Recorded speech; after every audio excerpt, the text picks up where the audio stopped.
Já disse em off, mas repito aqui. Quero deixar gravado o meu pedido de desculpas porque está a acontecer um jogo do Benfica. Pois é, e na altura quando foi marcada a entrevista eu não Passou-te. fui ver o calendário e pronto, olha, também o erro foi meu. Senão eu Mas tinha pedido para marcar no outro dia.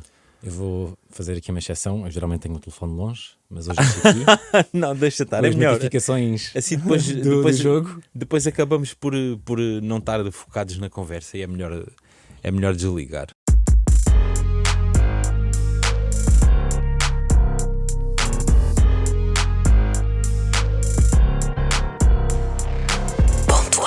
António Zambujo, muito bem-vindo Obrigado. ao Ponto Wave. Eu gostava de saber o que vem a seguir a isto aqui. Ando com medo, Francisco. Isso foi o princípio de tudo, pá. Isso foi, quer dizer, não foi bem o princípio, mas foi o que me fez vir para Lisboa. Qual é a fala? Não fizemos nenhum crime. Não fizemos nenhum crime. Mas ando com medo como se fosse a pior coisa do mundo que me tivesse acontecido. Epá, fogo. Não me lembro já. Não contaste a ninguém? Não contaste a ninguém? Contei aos meus irmãos, não é? Desabafei com a irmã do meu pai, irmã do meu mas eu pai. pedi para não dizer nada, sobretudo à minha mãe. Tu vê logo o que foste fazer. Sais de cima. A minha pergunta é, como é que tu foste parar a um musical do Filipe Laféria? Foi por um convite. Eu na altura ainda vivia em Beja, mas já vinha cantar a Lisboa com alguma frequência numa casa de fados que se chama o Clube de Fado, em Alfama. E numa dessas noites em que eu vim, houve malta da produção do Filipe que deviam andar à procura de pessoas, sei lá, para fazer castings. E no final da noite vieram falar comigo e vieram perguntar se eu estaria interessado ou não. Eu não sabia, naquela altura não sabia se estava interessado ou não, mas por impulso acabei por aceitar o convite para ir ao teatro para o Filipe me conhecer, porque aquilo inicialmente eles disseram-me que era para cantar, portanto eu para cantar estava mais ou menos tranquilo. Depois acabei por perceber que não, que na verdade o meu papel até era mais de representar do que cantar, e fiquei meio apavorado, e depois ainda mais apavorado porque o Filipe me escolheu. Mas pronto, já passou, já foram 4 anos. Mais de 1000 peças. Mais de 1000, sim, tivemos mais de 1000 representações no total, foram. Acho que foi a peça em Portugal que mais tempo teve em cena, teve Sempre durante escutado, 4 anos. Também. Sim, isso era incrível. Eu lembro-me de comentar, depois passado lá mais para o fim, lembro-me de comentar com o malta que não me lembrava de olhar para a sala e de ver uma cadeira vazia, fosse onde fosse. Nós começámos no Teatro Politeama, tivemos 1 ano e tal no Politeama, depois fomos para o Coliseu do Porto, 4 meses no Coliseu do Porto. Imagina, o Coliseu do Porto, tínhamos peça à terça, quarta, quinta, sexta, sábado à tarde, sábado à noite, domingo à tarde e domingo à noite, sempre a abarrotar, durante 4 meses. Foi uma coisa impressionante mesmo. Um musical sobre a Amália Rodrigues. A música começou cedo, aos 8 anos já tocavas clarinete. A verdade é que o teu primeiro álbum sai em 2002. O mesmo fado, tu tinhas 27 anos. Em 2002 tinha 27 anos, sim. O que tu andaste a fazer até aos 27 anos? Andava a cantar e já estava na peça. Isso foi mais ou menos a meio do percurso. Depois houve uma fase, eles fizeram uma digressão internacional, fizeram em França, na Bélgica, no Luxemburgo, assim, a vários países, que eu não fui porque coincidiu com o lançamento do disco. E depois, quando eles voltaram para Portugal, já não lembro para onde é que foi, mas depois eu voltei novamente. Porque nessa altura ainda não, primeiro disco, ainda não tinha praticamente concertos, não tinha nada, e tocava, ia cantando assim nas casas de fado, ia conciliando, mesmo durante a peça eu continuei a ir a cantar a uma casa de fados que se chama Bacalhau de Molho, e que era daquelas, nessa altura era tipo noitadas. Agora as casas de fado, não sei bem como é que a coisa funciona, mas na altura o Bacalhau de Molho funcionava tipo fora de horas, a peça acabava tipo à 00:30, nós chegávamos lá, tipo, depois eu levava a companhia, a malta toda da companhia para lá, e a partir da 1 da manhã até às 3 e tal, 4 horas, continuávamos sempre com música. Mas estudaste música? Estudei no conservatório, sim. Fiz a formação clássica, estudei clarinete, como tu disseste. Depois toquei, nessa altura tocava em bandas filarmónicas também, tocava na banda filarmónica dos Bombeiros Voluntários de Beja. E o meu percurso musical começou mais por aí. O primeiro sítio onde foste pago para atuar, e confirma-me, foi na Pousada dos Loios, em Évora? Confere. Correu bem?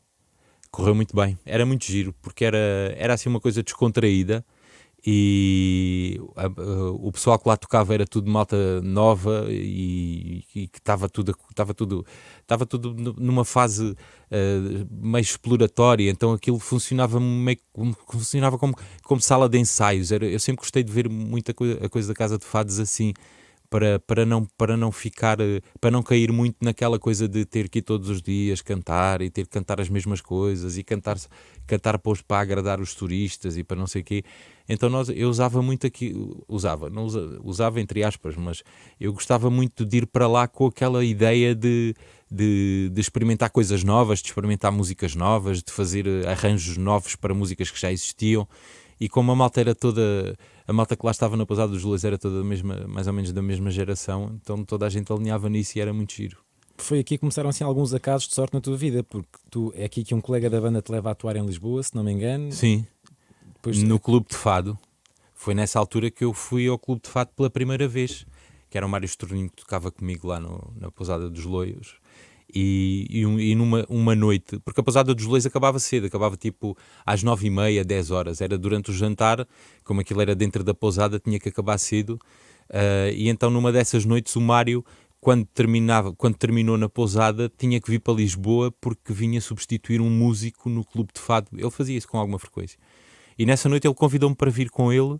E pronto, e depois eu fiquei ali a assistir e tal, e depois no final da noite, pronto, o Mário disse que eu cantava, e o Mário Pacheco, que era o dono do Clube de Fado, convidou-me para cantar já no final da noite, para não correr assim muitos riscos. Sim. Convidou-me para cantar, e pronto, e a partir daí ele começou-me a convidar para vir com alguma frequência, ou seja, sempre que havia assim algum elemento do elenco que não pudesse ir, ele ligava-me e eu vinha. Eu gostava muito de ir lá, e então era muito giro. E no Senhor Vinho também te aconteceu estar lá uma pessoa certa que te leva a tocar no Brasil. Sim, o João Mário, que ainda hoje é o meu empresário lá no Brasil, e foi, ele ouviu o meu disco em casa de alguém cá em Portugal, e depois a pessoa que lhe mostrou o disco disse que eu cantava no Senhor Vinho, e ele ficou com vontade de me conhecer, e então foram lá jantar no dia a seguir, e depois a partir daí, pronto, conhecemos-nos, e pronto, eu...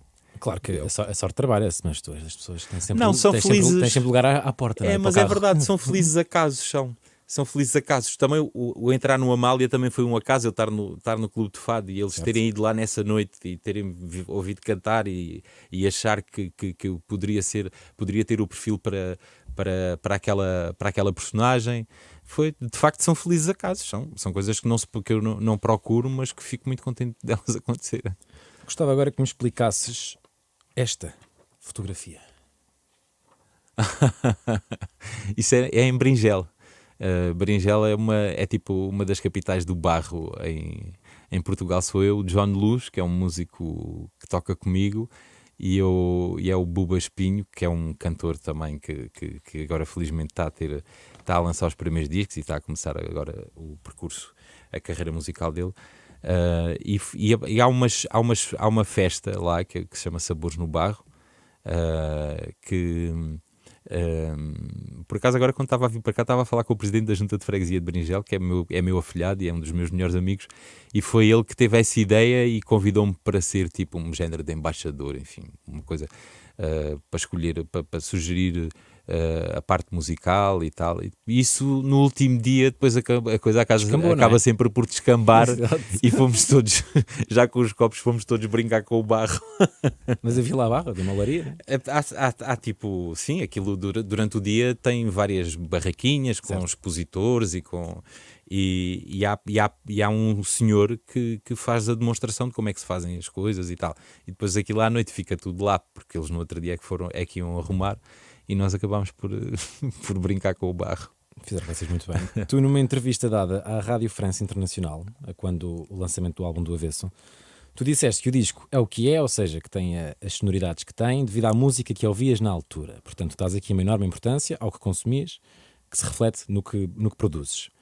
Tu fazes algum tipo de dieta cultural, ou seja, tu deixas de consumir algum tipo de conteúdo porque sabes que não te vai estimular criativamente, ou também existe em ti um fascínio pelo abismo? Totalmente, o caos é fundamental, na parte criativa é fundamental. Procura. Eu tenho muito gosto em ouvir discos e coisas novas que saem, e enfim, coisas que vou vendo, que vão saindo. Mesmo fora do teu género? Principalmente fora do meu género, sim, porque eu, enfim, há aquela base à qual eu recorro sempre, não é? Tipo, sei lá, o João Gilberto, o Chet Baker, o Tom Waits, a Nina Simone, enfim, essas coisas eu acabo por recorrer sempre, porque dá-me ali uma certa estabilidade. Mas depois é importante para mim conhecer coisas novas, ver como é que os discos, ver as sonoridades dos discos, ver as composições e tudo isso, porque isso acaba por... É a melhor formação para um músico, é ouvir música, não é? Acho eu, não é? Pelo menos para mim é muito importante. Em princípio, para um radialista ouvir rádio, um podcaster ouvir podcasts, mas tens assim alguma referência de um músico que não seja expectável tu ouvires assim recentemente?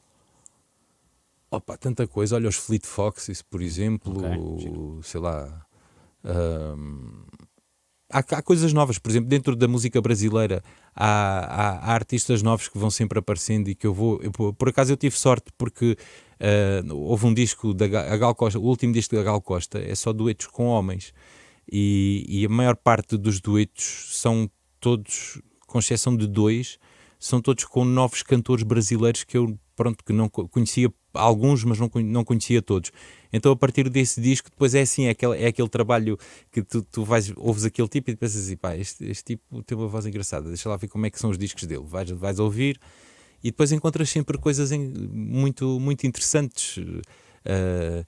Nesse disco da Gal Costa, os únicos que não eram brasileiros era eu e o Drexler, que eu conheço bem, que admiro muito, também gosto muito, também lançou um disco novo há pouco tempo, também é um artista que eu acompanho sempre muito. O Tim Bernardes também está nesse disco, acabou de dar um concerto agora no domingo.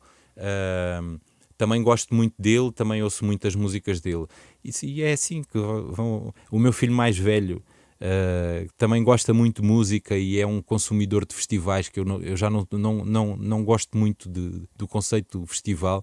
E então porque é muita confusão e enfim, alguns festivais em que a malta vai, isto dito por ele, porque eu nunca fui uma vez a Paredes de Cor. Ele diz que normalmente o pessoal que vai a Paredes de Cor vai mesmo para ouvir música e tal.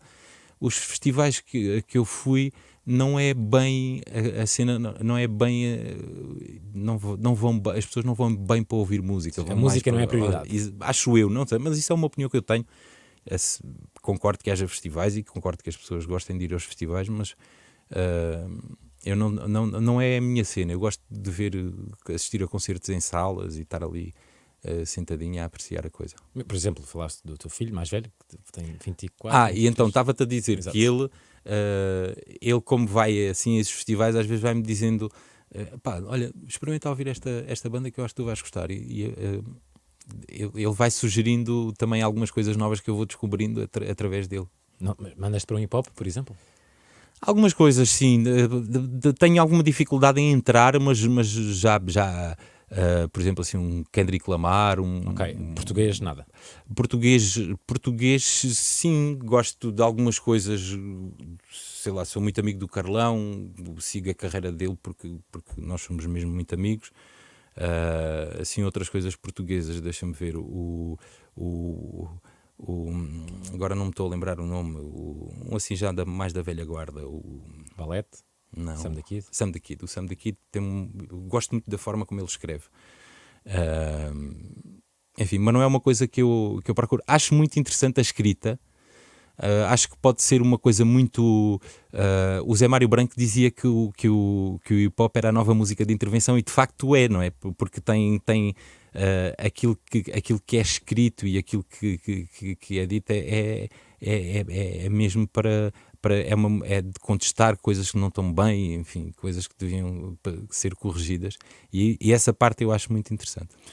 Sim, senhor. Tu já ganhaste Globos, um deles até ofereceste ao Miguel Araújo, já foste também nomeado para Grammys. Quem te acompanha percebe facilmente que não te interessas muito por esta parte. Faz-te confusão avaliar algo tão subjetivo como a arte?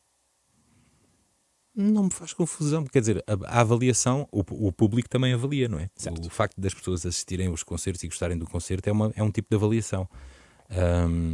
Agora, a coisa dos prémios, sei lá, não dou importância. Não dou importância nenhuma mesmo. Tu, em relação à avaliação do público, o único feedback que tens acaba por ser os concertos, porque tenho ideia que o teu Instagram é gerido por ti? Não, eu não faço essas coisas. Deixei de fazer. Quando? Deixei de fazer há um tempo, sei lá, cansei-me daquilo. Quer dizer, cansei-me, mas não foi por culpa da rede social, foi por culpa do meu comportamento perante a rede social. Eu sentia que aquilo me ocupava demasiado, me começava a ocupar cada vez mais tempo. Sabes o quê? Por exemplo, eu gosto imenso de ir a um jantar com amigos e beber um copo de vinho. Mas no outro dia não sinto necessidade de beber vinho, ou seja, não fico agarrado àquilo. Sinto prazer, gosto e tal, mas no outro dia passou. A rede social estava-me a sentir preso, sabes? É uma coisa que não era boa para mim, não estava a conseguir gerir bem, e então acabei por me afastar, porque também perdi o interesse. E hoje em dia consomes zero de redes sociais? Zero. Não tenho sequer as aplicações instaladas nem nada. Portanto, quando estás, por exemplo, à espera de alguém para um jantar ou num restaurante... Há uma coisa que se chama telefone. Sim. Então trocamos mensagens por telefone, ou ligamos um para o outro, ou fazemos aquelas coisas que as pessoas antigas fazem. Sim, exatamente. Tu sabes quantos colisões é que já fizeste? Tens um número na tua cabeça? Não faço ideia. Ok. Mas mais 30, certamente, não é? Então, com o Miguel foram 28. Exatamente. A questão é essa. Os artistas geralmente, quando fazem um coliseu, fazem um álbum, quer dizer, gravado no coliseu, vocês têm 28 noites no coliseu. Eu não te vi no coliseu, vi-te no Santa Casa Alfama, no Festival do Fado. O último concerto. O último. Sim, homenagem ao Max. O Max, adorei. Um excelente concerto. Gostava que explicasses, para quem não conhece, quem é o Max. O Max é um compositor, é um cantor, compositor da Ilha da Madeira, dali dos anos 40, 50, não sei se ele chegou mais, mas é um tipo que tem muitas músicas. Há muitas músicas que são, por exemplo, quem conhece fados conhece muitas coisas dele, mas se calhar não associa, sei lá, a Rosinha dos Limões, o Nem às Paredes Confesso, são músicas muito conhecidas do meio fadista, mas se calhar muita gente não sabe que ele é o autor, e é um tipo com uma obra muito interessante que eu admiro muito. Já vem de trás, já gosto imenso, já gosto das coisas dele há muito tempo. Na verdade foi uma das minhas primeiras referências, porque eu tinha discos lá em casa e ouvia do Max, do Tony de Matos, do Tristão da Silva, Francisco José e tal. Era uma altura que havia assim uns crooners, sabes? Aqueles, aquilo é muito inspirado, até a forma como eles se apresentavam, cantavam sempre de smoking, sim, com a orquestra atrás, era uma coisa muito americanizada, mas era giro. O Max até era alfaiate durante o dia. Era alfaiate, exatamente. E então eu sempre gostei muito dele, e a malta do Santa Casa desafiou-me para fazer um concerto, porque eles todos os anos homenageiam uma pessoa. Acho que no ano, não sei se o ano passado houve por causa da pandemia, mas no último ano tinha sido o Carlos do Carmo, também já tinham homenageado a Amália, e este ano resolveram homenagear o Max e deram-me a carta branca para montar um concerto, pronto, à minha vontade. E então, pronto, e foi isso que nós fizemos. Desafio o André Santos, que é um músico que eu admiro muito e que é também da Ilha da Madeira, também conhece bem as coisas dele, e formámos uma bandinha e fizemos ali o concerto e ficámos todos contentes. Foi espetacular. É muito interessante para alguém da minha idade ir a um festival onde a moda de idades é bastante superior. Portanto, foi fixe estar ali com aquela malta e pessoas mais velhas a cantar. E muito Sim, há contentes. algumas músicas, sim, tipo a Mula da Cooperativa, toda a gente conhece, é engraçado. Muito fixe. Os artistas de fado são geralmente os mais internacionais, aqui em Portugal. Eu, quando recebi a Cuca Roseta aqui no Ponto F, perguntei-lhe qual foi o sítio mais inesperado onde atuou, e a Cuca respondeu a Geórgia e Marrocos. Não estava à espera de atuar lá, e foram concertos marcantes, pelo público, por ações da plateia. Pergunta a ti, agora. Opa, assim, mais estranho, não sei, sei lá. Há alguns sítios nos Estados Unidos, tipo Toquei em Savannah, na Geórgia, que é um sítio assim meio... não é aquela América que nós imaginamos. Ou melhor, é a América... É uma América diferente, enfim. Na minha cabeça, quando falo em Estados Unidos, a minha primeira imagem é Nova York ou Los Angeles, ou sei lá. E de repente tocar assim numa cidadezinha pequena do sul, Sim. achei piada. Agora assim mais estranho, já toquei em Baku, no Azerbaijão, mais do que uma vez. Na China. China não é estranho, mas enfim. Na China tocaste para português ou para era um chineses? festival internacional de música, portanto o público era eventualmente estariam lá portugueses, já não me lembro, mas era assim aberto para toda a gente. Não sei, talvez isso no Japão.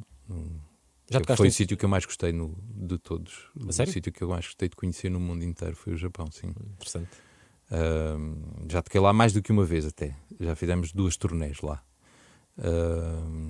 Sei lá, a América Latina toda é uma paixão que eu tenho muito grande. Portanto, tocar nesses países, tocar em Bogotá, em Buenos Aires, a América Latina, a parte hispânica, porque o Brasil eu já tinha tocado antes, não é?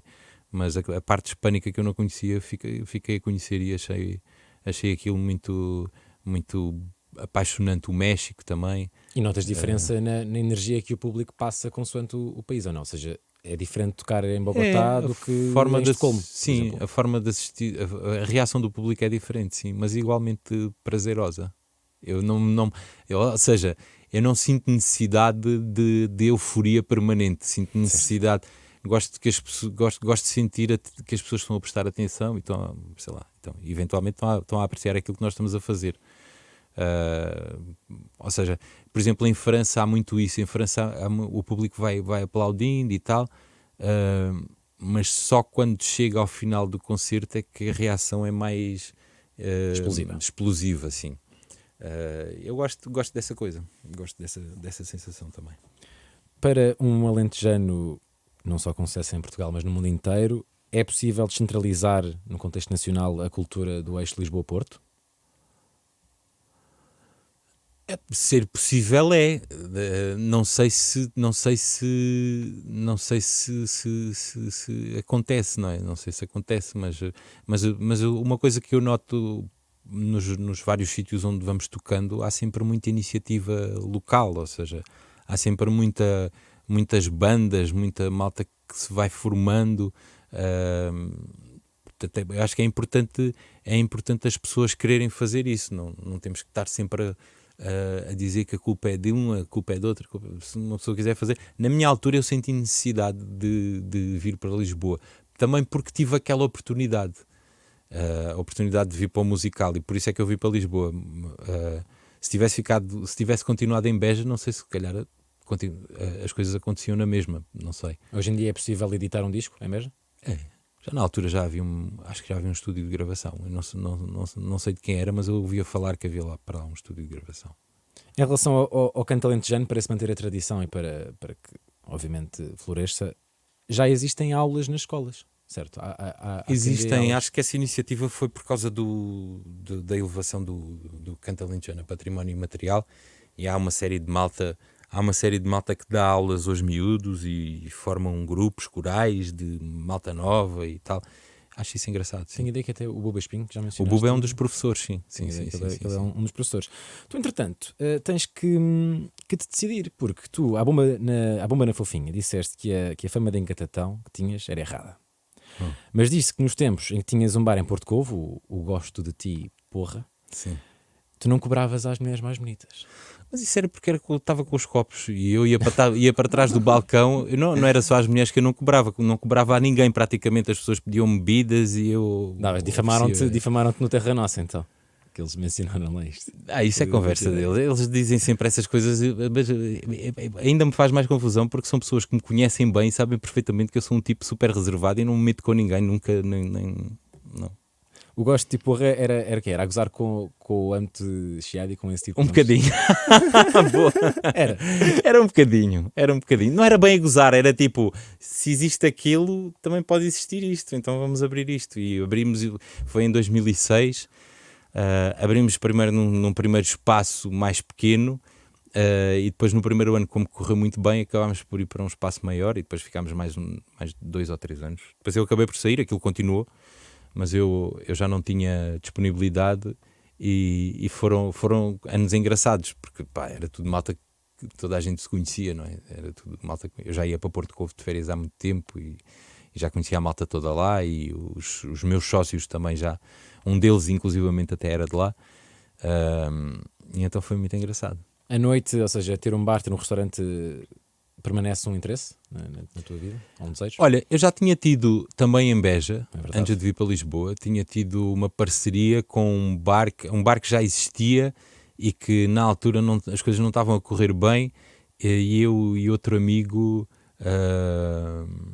resolvemos desafiar o dono do bar para ficarmos à frente do bar, para organizar coisas e tal. Essa parte da organização é o que eu acho interessante, e o facto de depois tentar dar às pessoas coisas que não existem. Por exemplo, em Beja na altura havia pouca música ao vivo e nós nesse bar que abrimos fazíamos música ao vivo todas as noites, coisas diferentes, com temáticas diferentes. Depois, anos mais tarde, já eu estava em Lisboa, também fizemos a programação de um espaço que havia lá, um espaço bem giro, por acaso, que se chamava Y. Também programávamos 2 dias por semana, também programávamos lá concertos. Essa parte de preencher os buracos é que eu acho engraçado. Sim, senhor. No meio disto tudo, e para alguém que nos esteja a ver na luta por uma vida melhor, seja artística ou não, o que é que tu, que no primeiro concerto em Lisboa, se não me engano, tiveste 8 pessoas a assistir? No Teatro da Trindade, é verdade. Na Trindade, e agora cantas nos 4 cantos do mundo, o que é que tens a dizer a alguém que esteja a lutar por um mundo melhor, pessoalmente? Um conselho. Um mundo musical, uma carreira artística musical. Ou não? Sim. Opa, é trabalhar, é fazer as coisas, sei lá. Estas coisas, esses conselhos são sempre muito difíceis de dar porque as coisas não correm igual para todas as pessoas, não é? É preciso os tais felizes acasos que falaste no início, é preciso, sei lá, é preciso tanta coisa, mas o mais importante é tu ires fazendo aquilo em que acreditas e aquilo que achas que está certo, não é? E essa parte eu tento cumprir sempre ao máximo, tentar ir fazendo aquilo que acho que está certo. Para o ano temos uma Altice Arena. Para o ano temos um Altice Arena, sim. Um Altice, o Superboc, e acho que é isso. Não é algo que te entusiasma? Ou seja, pensar na maior sala de espetáculos do país? Não, de ficar assim, ai, estou tão nervoso, estou tão não sei o que é isso, não. Fico muito feliz por ter a oportunidade de cantar e tocar. A cena é tocar e cantar, é isso. Queres cantar nada. E tocar? Só, mais nada. É o que te faz feliz? É o que me faz feliz, muito feliz. Em breve, Teatro São Luís, já para a semana. Sim. Vais andar aí a dar umas voltas por Portugal, também Tenerife, faz a Espanha. Vou à Galiza também, na mesma semana. Depois temos cá também algumas coisas. É isso. Bem. Quem é campeão este ano? É Benfica? Opa, não sei. Vamos ver. Começaram bem. Vamos ver como acabam. Volto a pedir desculpa e 3-1. Nada mal. Está a ganhar? Está a ganhar 3-1. É muito bom. Ao intervalo. Loucura. Portanto, não Estão-se a passar. Obrigado. Obrigado, um abraço.